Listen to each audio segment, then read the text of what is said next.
After embracing Islam, Khalid ibn al-Walid worked to establish a significant position among Muslims.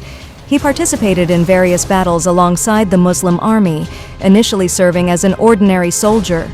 Before the Battle of Mu'tah, Khalid ibn al-Walid participated in several battles with the Muslims and was among the skilled soldiers.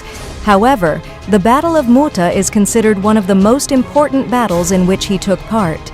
This battle occurred in the 3rd year of the Hijrah and took place between the Muslims and the Romans, Byzantines, in the region of Mu'tah.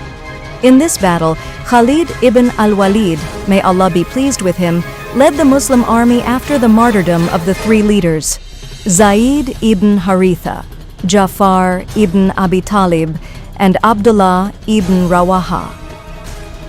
Although he was initially an ordinary soldier, his courage and effective leadership propelled him to higher military ranks. Thanks to his strategy and bravery in the Battle of Mu'tah, the Muslims achieved relative success. Despite the battle not being a complete victory, it contributed to enhancing Khalid ibn al-Walid's position in the Islamic army. Afterward, Khalid ibn al-Walid participated in many other battles, including the conquest of Mecca, playing a significant role in spreading Islam and expanding the scope of the Islamic State in the Prophet's era and beyond. The Battle of Mu'tah occurred after the killing of the companion al-Harith ibn Umayr al-Azdi. The Prophet, peace be upon him, had sent him to Heraclius to invite him to Islam and the worship of Allah alone, but he was killed. After this, the Prophet led an army from Medina towards the Levant, initially under the command of Zayd ibn Haritha with 3,000 fighters. The Prophet then appointed Ja'far ibn Abi Talib after Zayd, followed by Abdullah ibn Rawaha. Khalid ibn al-Walid, may Allah be pleased with him, was one of the soldiers in this battle. They reached Ma'an and stayed there for 2 nights, receiving news of the large number of Roman forces. The 3 leaders were martyred in the battle. The command was then handed over to Khalid ibn al-Walid. Khalid took it upon himself to withdraw the Muslims from the fighting with the least possible losses.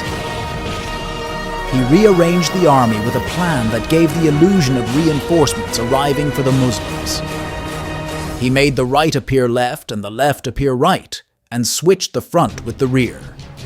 His enthusiasm for combat and jihad stirred fervor among the Muslims, and he launched rapid successive attacks on the enemy.